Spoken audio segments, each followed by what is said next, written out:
नमस्कार। कभी सोचा है, जब कोई खबर आती है कि किसी को अपराध के लिए पकड़ा गया है, तो ये फैसला कौन करता है कि उसे जेल होगी या नहीं, और अगर होगी तो कितने समय के लिए? आज हम भारत में न्याय की बिल्कुल पहली सीढ़ी को समझने वाले हैं, यानी हमारे स्थानीय मजिस्ट्रेट्स की सजा सुनाने की शक्ति। ये सिस्टम ना बहुत ही दिलचस्प और एकदम साफ नियमों वाला है। तो चलिए इसे साथ मिलकर समझते हैं। ये सवाल हमारे पूरे जस्टिस सिस्टम का एकदम कोर है। हम अक्सर जज और मैजिस्ट्रेट्स को सजा सुनाते हुए देखते हैं, पर सब एक बराबर शक्तिशाली नहीं होते। ये सोचना कि कोई भी मैजिस्ट्रेट किसी भी तरह की सजा दे सकता है, ये एक बहुत आम गलतफहमी है। असलियत में ये पूरा सिस्टम बहुत ज़्यादा स्ट्रक्चर्ड है और उसके पीछे एक ठोस वजह भी है। देखिए, हर अच्छे सिस्टम की तरह यहाँ भी एक रूल बुक है। हमारे यहाँ ये रूल बुक है दंड प्रक्रिया संहिता, जिसे हम सीआरपीसी भी कहते हैं। और इसकी जो धारा 23 है ना, उसे आप हर मजिस्ट्रेट के लिए एक जॉब डिस्क्रिप्शन की तरह समझ सकते हैं। ये साफ साफ बताती है कि किसकी कितनी शक्ति है, कौन क्या कर सकता है और क्या नहीं। यही धारा इस पूरे सिस्टम को समझने की चाबी है। तो चलिए इस पावर लैडर में सबसे ऊपर से शुरू करते हैं जिला स्तर पर। यहाँ हमें मिलते हैं मुख्य न्यायिक मजिस्ट्रेट यानी कि सीजीएम। इस लेवल पर ये सबसे ज्यादा अधिकार रखने वाले न्यायिक अधिकारी होते हैं।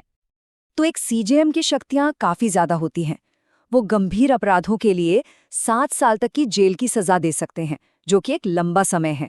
और जहां तक जुर्माने की बात है, तो उस अपराध के लिए कानून में जितनी भी राशि लिखी हो वो लगा सकते हैं। और हाँ, उनके पास सामुदायिक सेवा जैसे कुछ अलग तरह के दंड देने का भी विकल्प होता है, जिस पर हम आगे बात करेंगे। बस ये नंबर याद रखिए, 7। ये वो मैक्सिमम लिमिट है जो एक मुख्य न्यायिक मजिस्ट्रेट जेल की सजा के तौर पर दे सकता है। 7 साल, उससे एक दिन भी ज्यादा नहीं। ये हमारे सिस्टम में एक बहुत जरूरी लाइन है। तो एक सीजेएम पावरफुल तो है, पर उनकी पावर अनलिमिटेड नहीं है। जो सबसे कठोर सजाएं होती हैं, जैसे कि मौत की सजा या उम्र कैद, वो उनके अधिकार से बाहर हैं। ऐसे संगीन मामले अपनी गंभीरता की वजह से एक ऊंची अदालत यानी सत्र न्यायालय या सेशंस कोर्ट को भेजे जाते हैं। चलिए अब इस पिरामिड में एक पायदान नीचे उतरते हैं। यहाँ हमारी मुलाकात होती है प्रथम श्रेणी मजिस्ट्रेट यानी एमएफसी से। ये मीडियम लेवल के अपराधों से निपटने के लिए एक बहुत अहम कड़ी है। तो जैसा कि हम सोच सकते हैं, इनकी सजा देने की शक्तियां सीजेएम से कम होती हैं।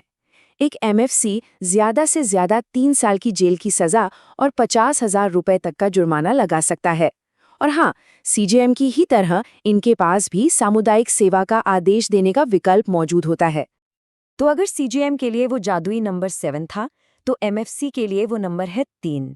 ये जो सीधा साधा न्यूमेरिकल डिफरेंस है ना, ये हमें दिखाता है कि इस सिस्टम में पावर्स का बंटवारा कितनी सफाई से किया गया है। तो असल जिंदगी में इसका क्या मतलब हुआ? इसका मतलब ये कि जो आम अपराध होते हैं, जैसे कोई साधारण चोरी या मामूली मारपीट के मामले, वो ज्यादातर प्रथम श्रेणी मजिस्ट्रेट की अदालत में ही सुने जाएंगे। और अब हम पहुंचते हैं इस पिरामिड के बिल्कुल बेस पर, द्वितीय श्रेणी मजिस्ट्रेट या एमएससी।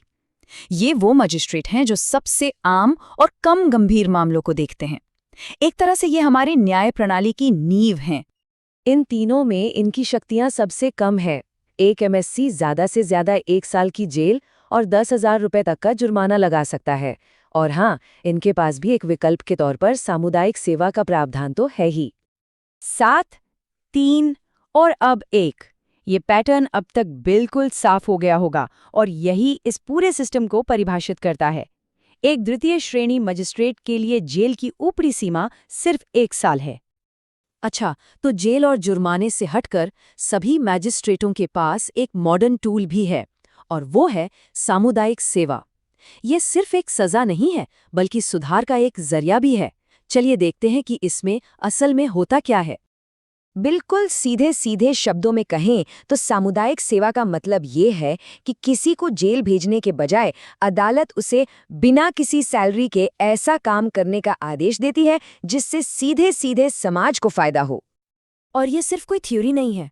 हम यहाँ असली ठोस कामों की बात कर रहे हैं, जैसे सार्वजनिक पार्कों की सफाई करना, अस्पतालों में मदद करना या फिर पेड़ लगाने के अभियानों में हिस्सा लेना। ये एक ऐसा तरीका है जिससे सजा का समाज पर एक पॉजिटिव असर पड़ता है। ये लाइन सामुदायिक सेवा के पीछे की पूरी सोच को, पूरी फिलॉसफी को बता देती है। आखिरी मकसद सिर्फ सजा देना नहीं, बल्कि सुधार करना है, जिससे उस इंसान में समुदाय के प्रति एक जिम्मेदारी की भावना पैदा हो। तो ठीक है, हमने 3 तरह के मजिस्ट्रेट और उनकी अलग-अलग शक्तियों को देख लिया। लेकिन बड़ा सवाल ये है, इस सिस्टम को इस तरह से बनाया ही क्यों गया है? इस पूरे हायरार्की का मकसद क्या है? ये टेबल देखिए, ये सब कुछ एक नज़र में साफ कर देती है। हम तीनों मैजिस्ट्रेटों की शक्तियों की सीधी-सीधी तुलना देख सकते हैं। 7 साल, 3 साल और 1 साल।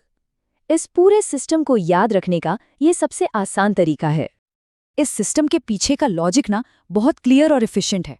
ये पक्का करता है कि हर मजिस्ट्रेट अपनी सीमाओं के अंदर काम करे। छोटे-मोटे मामले निचली अदालतों में ही तेजी से सुलझ जाते हैं, जबकि सिर्फ सबसे गंभीर अपराध ही ऊंची अदालतों तक पहुंचते हैं। और हाँ, सामुदायिक सेवा जैसे विकल्प हमारी जेलों पर दबाव कम करने में भी मदद करते हैं। और ये सब हमें एक आखिरी लेकिन बहुत ज़रूरी सवाल पर लाके छोड़ देता है। अब जब हम ये समझ गए हैं कि पार का ये लैडर कैसे काम करता है, तो ये पूछना तो बनता है, क्या ये सिस्टम शक्ति और न्याय के बीच सही संतुलन बनाता है?